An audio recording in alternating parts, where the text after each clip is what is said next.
Good morning, YouTube, and welcome to the weekend. I'm glad we made it. Well, so much to talk about today. Let's see, just to go through so many things. First of all, I want to wish Dean at Tomoko Enterprises a wonderful day and a great weekend as he goes through rehabilitation. Hope you're doing good, Dean. We're thinking about you. Also, I need to make a correction about something I said about 2020 Silver Eagles that a member of the community pointed out to me. I have an unboxing of some brand new silver and some brand new gold. I don't know, the markets, right? I already did a video a couple days ago about the markets, and I don't think there's anything new to add. I'll put a link above to that video. But as I was hoping, we had a little pullback here at the end of the week, but it didn't stop silver or gold's tremendous continued rise. And just going through the numbers again, we have gold presently at 2,035. That is up 33.7% for the year. We have silver at 28.32, having the biggest move of any week that I can remember since I've been stacking. Silver now up 57.25%. And, it kissed $30. I don't know if it made it past $29.75. The other night, but it seems to make its most exaggerated moves overnight. And as I thought last time it did that, when it fluctuated between 22 and 26, it was a tell that 26 was in our future. It immediately surpassed that. And I would say that 30 is in our future now. After we get through a period of rest here. Hopefully we will rest for a couple of days because that is healthy in a bull market. No, it's not 29.75 anymore. It is 28.32 and could be a little bit soft here for a couple days, but that is a $4 move on the week, which is a lot to digest. So I would say don't panic if it starts falling back, and don't be selling out of fear. I think it's going to resume its move upward, just my opinion, but up 57% for the year. What a fantastic thing. The GSR down in the low 70s. Here's something you may not know or may not realize. A lot of people talk about the GSR, but do you know what the GSR was the last time that gold hit 50, which was 10 years ago, something like that? Okay, in your mind, what do you think it was? All right, you might be surprised to know that the GSR actually hit 30 the last time that silver spiked. And it didn't stay there for long, so I think that's why some people say 50 is a safer number to expect. But here we are at 72, and I do not think silver is done moving, so I'm holding tight. Platinum. Well, platinum hit $1,000 the other day, as I had hoped.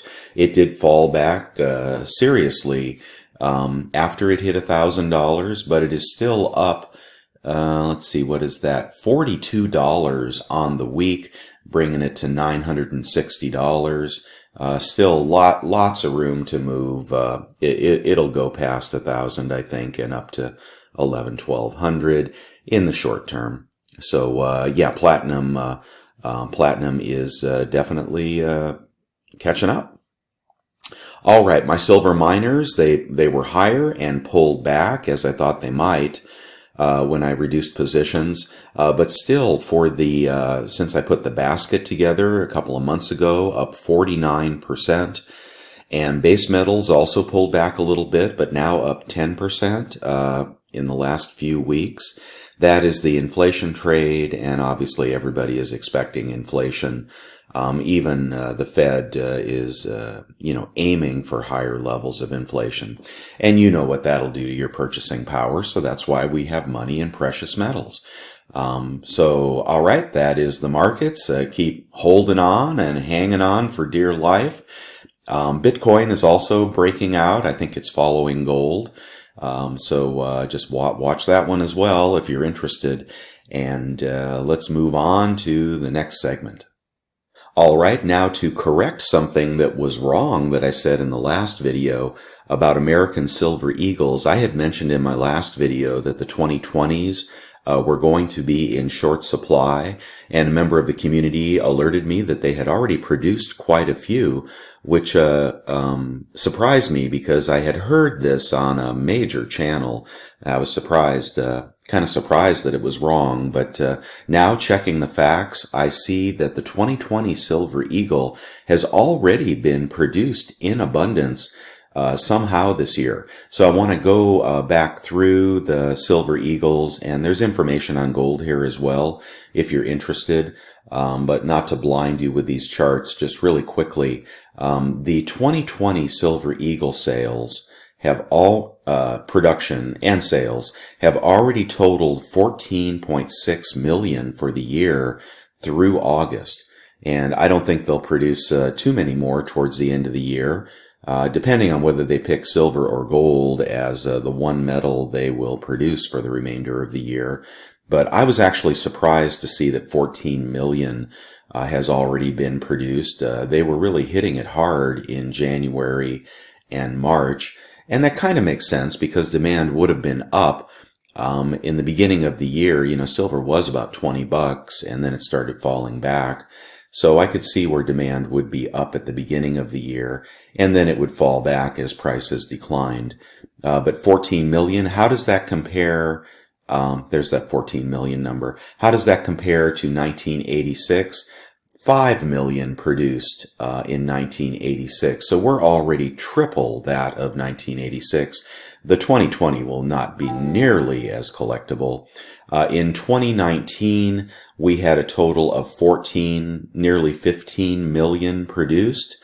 So we've already equaled the 2019 production, and we'll clearly move on to maybe even upwards of 20 million. So disregard what I said about the 2020 being a low mintage year. It is not. Will it be a low mintage year in comparison to future years? Yeah, I think it will. I think we'll see, if the mint is able to source product and meet demand, I think we'll see a 30 million year, in 2021. I've also heard that they may not even get to that new design until midway through the year. That'll make for a very, very odd, year. I can't believe they'll do that, but there could be, half the year produced in the old design, which might make that collectible, and half in the new design. I don't know. In 2018, what did we produce? 16 million. So there you go. I didn't go all the way back, and you saw what 1986 is. So while maybe that's a rumor, or maybe somebody is spreading that intentionally, 2020s will not be lower than the previous years. Okay, just wanted to clear that up, and thank you to the member of the community who pointed that out. I always appreciate it when somebody knows more than I do. Thank you so much. Okay, a quick bit about about the coins I'm going to unbox today. The first one is the 2020 Samoa Serpent of Milan, the antiqued version. These are going for $40. Believe it or not, I paid $31 just a few weeks ago, and I think that's gone up because spot has gone up so much. But the Serpent of Milan, I bought this in antiqued version. There are only 2,000, as well as BU version. And let's see, in partnership with Samoa, the Scottsdale Mint is proud to announce a brand new limited mintage 2020 Samoa Antique Silver Serpent of Milan, displaying the Samoan crest, filling nearly the entire field, tightly encircled by the beaded band, Samoa 2020, and a denomination of 2 tala. All right, I doubt tala is a real currency, but perhaps it is. Let's see, is it a coin? You know, I don't know. I don't know offhand. I'm not going to stop and do that, but these are restrikes here. And the large serpent is shown rising in the act of swallowing a child. Let's see, the Visconti line began their rise to power in Milan in the 11th century until the Middle Ages. And I think this is a restrike. And Scottsdale Mint is sponsoring this coin. So there you go. I believe it is the first in a series. Let's take a look at the BU version. And I don't know if this appeals to you. The BU is selling for $35, and I paid $26.57 for mine. So, wow, that's just crazy. 15,000 mintage, which is that's pretty good. That's pretty good. It's not anything to write home about, but if it catches on, that could be a collectible coin, especially if it is the first in the series.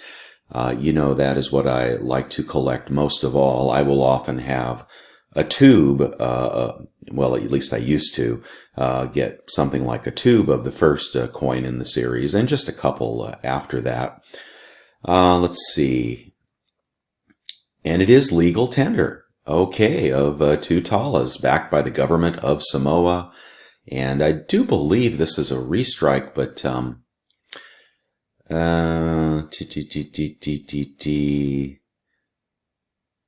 not sure where they lifted this design from. It is, you know, clearly a historic design, but I don't know what the derivation of this design is, but we'll get to that coin in a minute, and they are still for sale. The other thing I want to show you is this teeny weeny Scottsdale Gold 1/100th of a troy ounce. Yep, it is, let's see if you can see that.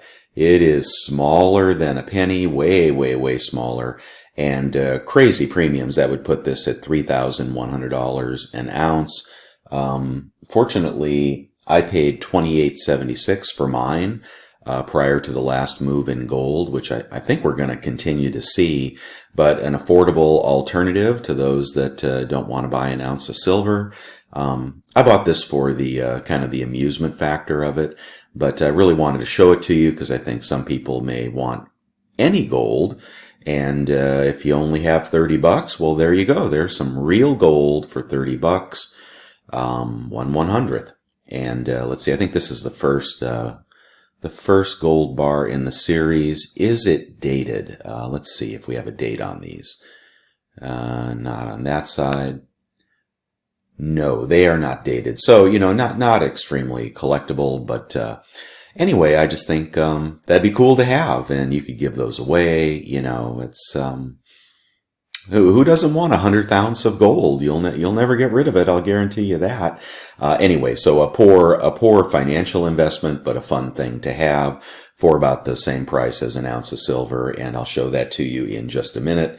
In addition to one of those samurai bars. Okay, back at you in a minute. All right, I know some of you like to listen to the birds in my front yard, so I thought I'd do this unboxing outside. Yesterday, right on that bird feeder, we had a very large hawk sitting on the top of it. Of course, all the birds disappeared very quickly, but yeah, when he took off, man, that whole thing just shook. Anyway, let's get on to the unboxing. Beautiful morning here in California. This comes from Bold Precious Metals, and I'm going to try to do this with one hand. Here is everything I told you about. All right, we're going to start off with, this is the first time I have seen this samurai bar. Oh man, that is really cool. I was going to get a lot of these, and I dawdled on it and did not.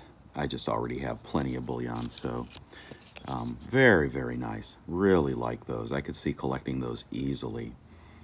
I assume they'll do more. Love that genre. So that is the 1 ounce samurai bar. Got that one at Bold. I already told you the price. Here is this itty bitty gold. I'm going to put you down for 1 second. Okay, you're going to have to squint to see this. Let me get a close-up on that. It is 1/100th of 999 gold. And there it is from Scottsdale, Premium Bullion Maker. Comes in a nice little flip. Oh, that one's got a scratch on it. Very reflective, but I don't like the scratch. For a you know, huge premium that you're paying. But on the front, looks pretty good. All right, so that is 1/100th ounce of gold, just for amusement, about the same price as an ounce of silver. Very nice. All right, and on to the Samoa carded coin. I suppose these come in big sheets if you were to buy more than one, but there is that beautiful Samoa coin. Wow, that is very proof-like. Very proof-like. I could see that becoming very collectible at a mintage of 15,000. But when they do this, you can't see the other side. I don't like the way they do that. But nonetheless, I'll be leaving it in that card for collectible value. But that is very, very interesting. Oh, looks like I got two of these. Very nice. Both look good. Scottsdale always does a great job. Oh, I'm sorry. No, this is the antiqued version. So only 2,000 of these, and antiqued versions usually go on to do even better than bullion versions, although they do carry a premium. I think I was saying on the Gods of Olympus coin, which I bought a few of, I bought 5 of the antiqued version, and they're already going up really fast. Very low mintage on the antiqued versions. So there that is. We got one of each. And what did I... Oh, looks like I got 2 of the antiqued.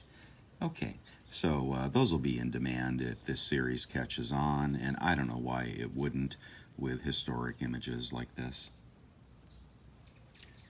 A little gruesome, I would say, but you know, sometimes the first coin in the series is the sleeper, and then the series goes on to become more popular with even better designs, and then people look for that first coin even though it didn't appeal to them in the beginning. So I think that's a great numismatic investment right there.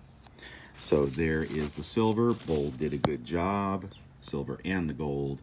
And oh, where'd that little gold go? I put it. Where'd it go?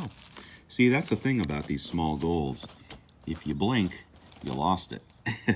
And there is that little gold to show you the size comparison. All right, so that's all I've got for you today. I hope you have a wonderful weekend.